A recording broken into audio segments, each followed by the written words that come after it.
Okay, everybody, it is Friday, and that means we are going live in engine power. So we're getting everybody giving them time to get them on here and everything. But as you can tell, we are in the dyno cell here in engine power with the project you saw last week, but this thing has really come a long way since then. And I'm here too. You didn't even mention I wasn't here last time. Well, I didn't want to say, whatever you were doing. I mean, I take a vacation every now and then, and we had some cool stuff we had to do, but now we're back, and we're with this. This has been a fun project, and as far as the progress from last week to this week, pretty good. So yeah, I mean, the last time you saw this was basically just a short block. Everything had just been painted. We had just untaped all the parts, and we're kind of letting the paint fully cure up. But now, obviously, this thing is completely together. We're getting extremely close to running it on the dyno. So we've got our TrickFlow 280 heads on here. We've got the TrickFlow matching R Series EFI intake. We've got everything sealed up. We have our dyno headers. We have a 1 7/8 primary 3-inch collector header, and obviously a full front accessory drive. This is actually an Eddy Motorsports from Summit Racing Equipment, so it's all gloss black to really go with the orange and black theme on this thing. This is going in a project in Music City Trucks, so they needed all the accessories. So this thing's got AC, 170 amp alternator, power steering, and it's all going to be scienced out so they can just put it in the truck and go. we're trying to think of a name for it. We're trying to come up with something like the LSO lantern because like it's very orange and it's very black. We right? didn't plan to paint it this way with Halloween coming up, but it kind of worked out perfectly because it is Halloween colors. But you know, it's that traditional Chevy orange look. Very bright. We got clean accents of black. I mean, this thing is still. We have a few things left to do, but obviously you can see we have a throttle body on here. It's a 4150 style intake. So this is actually a Phytech throttle body, and all this is an air valve. It doesn't have any injectors in it or anything, but we are just basically using this as just a throttle body, and it has our sensor data, and then we have a set of TrickFlow fuel rails to go in the intake. We're going to be running a 55 pound-an-hour injector, so we'll have plenty of fuel for what we're trying to do, and we're going to be running this with a Phytech EFI, an Ultimate LS setup, so this will be a fully standalone system. We actually have it all laid out over here on this table, and you can see, you know, it's a fair bit of wiring because this thing can do a lot of different stuff. You have the ECU here. It does have transmission control, so we have a transmission harness for the 4Ls, whether it's an 80 or a 60. We have dual oxygen sensors. We have a full set of coils here, so this is their smart coils. These have the little cool light in them that actually flashes when they fire. But those are actually going to be hidden because we're running those old school valve covers. This is intentionally made to look like an older school engine. Yeah. And so you know, the conventional LS, they have the coils on there. These are the coil covers. Wires will come out, go down to the plugs. But single plane looking intake, 4150 style, it's basically an air valve. But this is designed to look like an old school engine. So when it gets an air cleaner on it, I mean, you'd have to obviously notice there's no distributor in it, but the theme is to keep this thing looking old school because it's going in an old school vehicle. But it's going to make good power. Like Frankie said, 427 inches, pump gas steel. We run the majority of engines that we do here, they are pump gas based just for simplifying that you can get gas everywhere. And they still, doesn't mean it won't make power because nowadays with parts being so good, like TrickFlow just kills it on the induction side. Summit, they have their own block. This is their Summit's aftermarket block. Looked at that last time, I'm sure. The companies that make parts nowadays absolutely kill it. Makes it easier to make power. Back in my day, and I'm going to date myself, there was a lot of stuff that had to be custom to make high horsepower per cubic inch stuff on pump gas. We measure everything by horsepower per cube, and that's no matter how big the engine is, how many horsepower it makes per the cubic inch, that's our standard of how well the engine runs. Yeah, I mean, that's a great way of putting it, is that the parts have become so good, and especially on the induction side, because this is such a great platform. Companies are still evolving to this day to build cylinder heads, build intake manifolds that are getting better and better. So like these 280 heads, these flow extremely well. Yeah. If I remember right, it's like 392 at 800 or something like that. If you crank the cam way up, it's if you have big lift cam, they flow a lot. Yeah. But they flow 370s in the 600 range of lift. So that's doing it with an LS3 style architecture, so you can still use like basically an offset but stock style rocker arm. It's not where the port is shifted around a bunch, like a big aftermarket head, but you potentially, if you wanted to run this in a more racier, solid roller setup, you could be knocking on the door of 400 CFM. An off-the-shelf head that you can get, so that's pretty cool. This also has an in-canal exhaust valve. In-canal, if you're not familiar with it, is a very, very high heat material. It runs at elevated temperatures and stays together. So anything that you run that has high horse per cube, whether it is naturally aspirated like we're running it here, or any boosted or nitrous application, the heat really goes into the exhaust valve, and it needs a good material to physically live in that environment, and in-canal is the key to that. So. Yeah, and these heads are also a 6-bolt design, so if you wanted to put boost on this engine, this will make respectable power on pump gas. It's relatively low compression. I think we talked about that last time. It's just under 10-to-1, but if you wanted to put boost on this engine will take quite a bit of power, and the head's really set up for that with the Inconel exhaust and the 6-bolt design. And because we torque plate hone everything here, we can put all the fasteners in and hone it and make sure that we're not having any extra distortion from the extra fasteners. But that combined with the fact that this block is made of an extremely good material and has a very thick cylinder wall, even at this bore size, means you can really seal these things up and have something that will support a lot of power and also live really long too. Now, you might be thinking, it took you a whole week to get an engine from where it was last time to this. If this was a regular shop, we would already be fired by now. But yeah.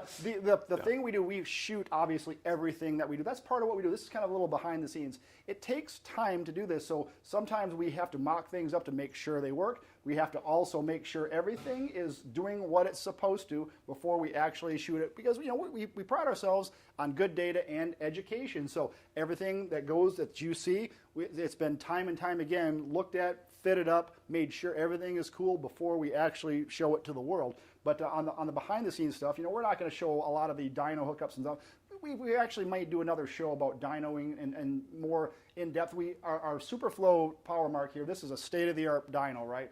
So, and we just had a recent update with not only its controls, but some of our sensors that we can do now. So we might go over that at a later date, because it's really cool. Yeah, we basically, I think it was almost a year ago to the T now, we updated to their Windyne 5, and that was really cool because this is a system that Superflow has been working on for years to try and elevate their game for their customer, and it helps us a lot because not only do we get to showcase that for them, but for you guys, it gives us an extremely, it's a very good way to show you guys the data. Before it worked fine, but with the new setup, we can really dive deep in. From a visual standpoint, it's easier to show that to you guys, to explain it, and what we're seeing on the engine when we're dynoing it, we can convey that to you better. Now, we also got. If you haven't seen the episode, we did a great episode about the entire upgrade process with our Godzilla, and we also got 8-channel EGT. So on those higher specific output engines where we really want to monitor individual cylinder trims and stuff like that, we can do that now. We also have a bunch of, we added a couple of other sensors just for our own purposes for measuring. But it's a really, really great system, and on stuff like this, it lets us dial it in extremely quickly. I know you see it a lot, but this room is legit, with the capabilities that we have. Any place that has a dyno, and people who have gone to dynos before, this is an industry standard machine. We have a super good room that is very quiet, and it's ballistically rated, so it's very, very safe. In the weird something that might happen, everything will conceivably stay in the room. Yeah. But we get a lot of questions about this. This room has an extremely good fan. It exchanges the volume of the room in about every 6 seconds. So there's a massive amount of air that's going through here when the fans are on. And right above my head here is the inlet. So this is where the fresh air comes in. This is ducted to basically outside air. There's a little duct there that goes outside. And then it goes through the room and out the back there. So all our exhaust gas is pulled out the back. And so if you ever see us doing boosted stuff and you see a intercooler in front of the engine and you think, that doesn't have a fan on it, these guys are crazy. Most of the time, especially with our big diesel one that you see us use on like almost everything because it works really good, we actually don't need to put an extra fan in front of it because there's so much airflow. We monitor manifold air temp, and it stays ambient the entire time. So if you ever see that and you're like, man, these guys don't even have a fan on their intercooler or their charge air cooler, that's why, because there's so much air that we actually don't even need it in this room. That's how nice this room is. We're really fortunate to have this set up, and it makes our jobs much easier. Yeah, no, we pride ourselves on accuracy and accuracy of data because we're delivering that data to you. So if you're copying one of our builds as far as a part standpoint, if you get all the parts that we've gotten and put it together like we've done it and tuned it like we've tuned it, it'll make the same power for you as it does for us. And that's the point of it, is we try to make everything as friendly as we can for information. So when you are building your own engines and you're using us for references, it actually works out because you're doing the same thing as us. We get to do it here,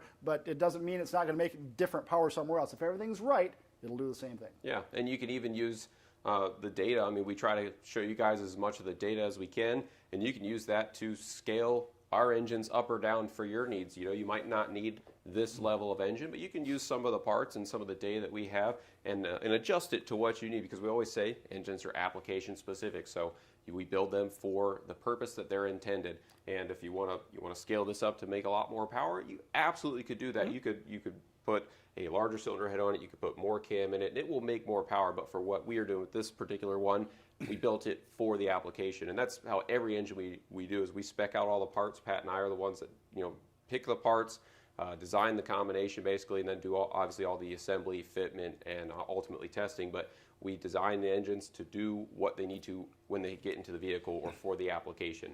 We don't just throw stuff together and then hope it makes a number.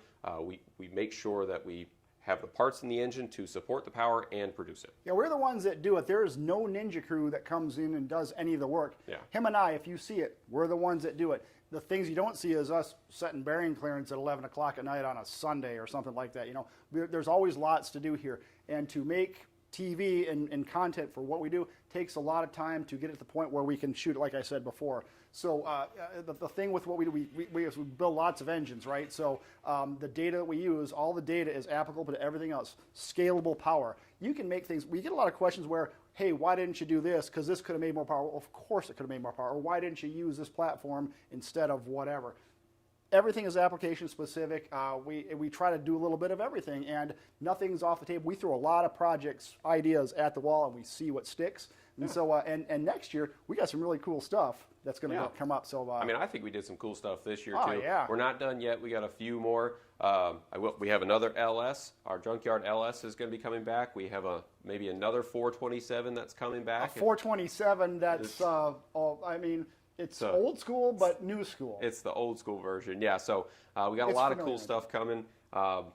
Man, it's lunchtime, but I think we're actually going to get back to work because we have to get this thing running today. The idea is to get it running and down today, so you'll be seeing that soon on not only our social media channels, PowerNation and EnginePower, but also the videos for this will be dropping soon on the EnginePower YouTube channel. So make sure you head over there, hit the subscribe button, follow us on all the social media platforms, and you'll be seeing more cool content like this very soon. Build something cool. I've got a couple quick questions. All right, yeah, let's answer some questions. I love questions. There's a lot of people who don't think this is live. It is live. If you think this isn't you want me to live- stand here with a newspaper? Yeah. Can you see the? Can you? I mean, do I have a? There's the date on my phone. So, it is Tuesday. Well, wait, that's not Tuesday. I'm just kidding. No. So let's start with this one. What is your favorite engine to work on? This is from Extreme Off-Road. One that burns gasoline. Yeah, we're usually not pretty picky. We like horsepower per cubic inch, right? Yep. We generally like doing that naturally aspirated because it's a little more fun and a little more challenging. Technically, it's more challenging and more satisfying when you make big power. But we also think that stuff that's not designed to make big power that does, like our 4300, we think that's super fun. We really like the problem-solving aspect of engine building. So when we have to, make things fit or use things in their not intended purpose, Create something that doesn't exist. Yeah, stuff like that is super fun for us. So, I mean, I'm going to say the 4300 was probably one of my favorite projects that we've done. He'll probably agree, but I have heard him say that a big block Chevy is one of your favorite engines. It is, so. and for whatever goofy reason that is, I like them all. I've done lots of engines over my illustrious or non-illustrious career, but the thing is, they all have their own sets of challenges, and that's, like Frankie says, that's our favorite part, doing something that the first thing says like that's impossible. I'm like, really? Well, why? And because we've ran into that before on a couple little things. Yeah, and so. we solve them. So it's fun to do it here because we have we're fortunate to be able to have the facility to be able to do it. So. Yeah. Mechanic 350 would like to know if you're ever going to do an episode on an outboard motor for a boat. That's a little tough because it's application specific. I mean, we don't think anything is off the table from our standpoint. So Yeah, I mean, those are extremely interesting engines, and most of the time they are very good from the factory. So you can make them better and you can turn them up, but given their the packaging design, it makes it a little bit challenging, but not too bad. So that's not out of the question. But they actually did a boat engine. It was an inboard boat, but they did a jet boat. We actually think boats are really cool. There's a big block Chevy boat engine. Yeah, it was. And the engines are really cool because you can definitely lean on them a little harder because you have unlimited amounts of water to cool the engine. We got to repeat the question. The peanut gallery, when you yell it out, we got to repeat it. Okay, that question was, will you do an outboard engine? Yeah. So, but yes, okay, we will say the questions going forward. That way you guys know what we're answering. Otherwise, we're just standing here. Yeah, blabbering. I mean, I like talking, but What else you got? what else you got there? Thank you for joining us during your lunch. This is Yes. we a lot of times we work through lunch because we just eat whenever. We have a refrigerator and a microwave in here, so we're pretty set. And props to our social media and digital team because we could not have figured out how to hook all this live stuff up, but they are doing a great job. Yeah, and no, sometimes the electronical stuff gets us. Yeah. So John Mark Williams says, can you do a show and use a mechanical roller cam with a hydraulic lifters? That is technically a little bit. That's kind of hard because you can do the inverse of that. Absolutely. And it can work where you put solid roller lifters on a hydraulic roller cam profile. That is 100% doable if you set it up correctly and you have a few things.